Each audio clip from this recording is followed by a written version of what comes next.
ศกาลวาเลนไทน์เกิดมาตั้งแต่ยุคจักรวรรดิโรมันวาเลนไทน์เทศกาลที่ได้รับความนิยมกันมาทุกๆปีเลยโดยเฉพาะวงของวัยรุ่นหรือว่าคนที่มีความเชื่อความศรัทธาในหักแท้หรือว่าคนที่รักมากผู้นั่นผู้นี่เองก็แล้วแต่เนาะหลายคนก็จะมีความหวังว่าคนหักของเฮาจากที่เป็นคนที่แบบเมินเสยเข่งขึมอย่างหน่อยก็สิเอาดอกหมอกดอกไม้เฮาบ่ช็อกโกแลตบางคนก็สิว่าบ่เอาดอกไม้ได้บ่ขอเป็นอันอื่นได้บ่เอามูลค่าที่เจ้าสิไปซื้อดอกไม้งามๆมาให้ข่อยนี่เอาตัวนั้นได้บ่แต่หลายคนคือบอกว่าวันวาเลนไทน์มันมาแต่ไสมื้อนี้จะมาเล่าให้ฟังป้าโรเดตก็นี่ป้าโรเดตว่าว่าเป็นยังเทศกาลวาเลนไทน์เกิดมาตั้งแต่ยุคจักรวรรดิโรมันคนอยู่ในจักรวรรดิโรมันคนตะกี้ก็จะบ่ได้นับถือศาสนาคริสต์แต่ว่าเขาจะมีเทศกาลของเขาในวันที่14กุมภาพันธ์ก็คือเทศกาลจูโนเฟเบรตาเป็นเทศกาลที่เขาเจ้าเฉลิมฉลองให้กับเทพเฮนาเทพีแห่งอิลลัสตรีและการแต่งงานของคนในสมัยนั้นนั่นเองเฮ็ดให้ผู้หญิงกับผู้ชายได้มีโอกาสได้มาโอ้ล้มกันเพราะว่าตอนนั้นผู้หญิงเขาเจ้าก็อยู่ในสังคมของผู้หญิงผู้ชายเขาเจ้าก็อยู่ในสังคมของผู้ชายเขาเจ้าสิบ่ได้มาพัวพันใกล้เกลียไล่เลี่ยยางจับมือถือเคนกันคือคนอยู่ในสมัยนี้เนาะแล้ววันที่14กุมภาพันธ์จะเป็นเทศกาลที่เขาเจ้าออกมาเลือกคู่กันซึ่งผู้หญิงสิเขียนชื่อของเขาเจ้าอยู่ในโถแก้วผู้ชายก็จะมาจับสลากกันเปิดขึ้นมาซื้อ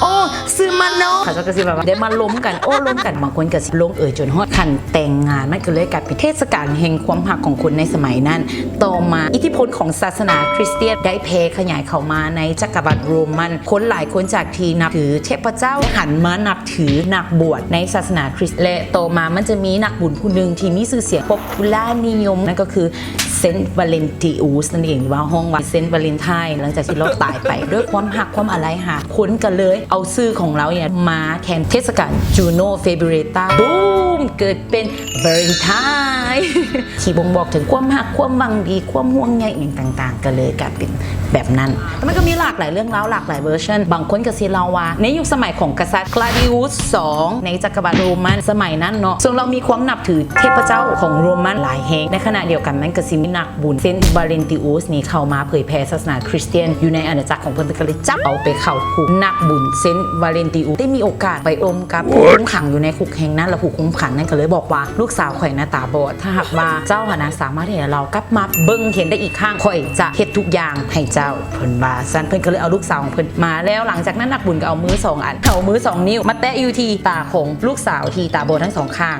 แล้วหลังจากนั้นบลิงลูกสาวก็กลับมาเบิ่งเห็นอีกครั้งก็เลยเฮ็ดให้ผู้คุมขังนั้นมีความเชื่อและก็ความศรัทธาในตัวของนักบุญเซนต์วาเลนไทน์หลายและหลังจากนั้นนักบุญเซนต์วาเลนไทน์ก็ขอให้เจ้าหันมานับถือศาสนาคริสต์อันที่1อันที่2ขอให้ข่อยได้กลับมาเป็นอิสระหลังจากนั้นผู้คุมขังเริ่มมีความเชื่อแล้วก็มีความศรัทธาในศาสนาคริสต์หลายขึ้นก็เลยไปสักสวนเอาคนที่อยู่ในครอบครัวของเราประมาณ44คนด้วยกันเปลี่ยนจากการนับถือเทพเจ้ามาเป็นการนับถือศาสนาคริสต์อย่างสมบูรณ์แบบต่อมาหลังจากนั้นกษัตริย์ได้ยินข่าวกษัตริย์ก็เลยจับเราเข้ามาอีกเพราะว่าเราเริ่มเผยแพร่ศาสนากันเป็นที่แพร่หลายอยู่ในจักรวรรดิโรมันแล้วมาสืบสวนสอบสวนอย่างเป็นการส่วนตัวกษัตริย์ก็เลยได้สักสวนให้นักบุญวาเลนติอุสเปลี่ยนใจมานับถือเทพเจ้าในแบบของกษัตริย์ในขณะเดียวกันนักบุญเซนต์วาเลนติอุสเราผัดพยายามโน้มน้าวให้กษัตริย์นั้นหันมานับถือศาสนาคริสต์ทั้งโศกตกลงกันบ่ได้กษัตริย์ก็เลยรู้สึกว่าโอ้กูเถียงบ่แพ้อย่างสินะนักบุญก็เลยถูกตัดคอประหารชีวิตในวันที่14กุมภาพันธ์และจนมาฮอดในศตวรรษที่14เรื่องราวของวันวาเลนไทน์ก็ได้รับการปรุงแต่งกันหลายขึ้นเนาะที่ก็จะมีความเชื่อว่าอยู่ในยุคสมัยของกษัตริย์คลาดิอุสที่2เพิ่นเป็นคนที่กระหายสงครามแล้วก็ขยายอาณาเขตให้กว้างไกลออกไปขึ้นและเพิ่นก็เลยอยากเกณฑ์เอาผู้ชายไปเป็นทหารผู้ชายแบบมีผัวมีเมียมีลูกมีเต้ามีครอบครัวอย่างก็ว่าไปแล้วบัดนี้เขาเจ้าพออยากไปมันก็เลยแบนการแต่งงานแบนการมั่นหมายทุกๆอย่างเลยตอนนั้นรู้สึกว่าทุกอย่างนี่เป็นสีดำบ่มีสีบัวกันเลยเนาะและตอนนั้นนักบุญวาเลนไทน์เพิ่นเข้ามาเผยแผ่ศาสนาได้สักสวนให้ประชาชนหลายๆคนส่งเสริมให้คนมีความรักแล้วก็หลักจัดพิธีการแต่งงานพิธีการมั่นหมายในสมัยที่คนบ่ค่อยนิยมแต่งงานกันตอนนั้นเนาะก็เลยเฮ็ดให้ถูกจับเข้าไปขังในคุกพอไปเจอกับสาวตาบอดเป็นมีความรักกับสาวตาบอดที่ในสาวตาบอดนั้นสามารถเบิ่งเห็นอีกครั้งก็เลยว่าถูกจับไปประหารในวัน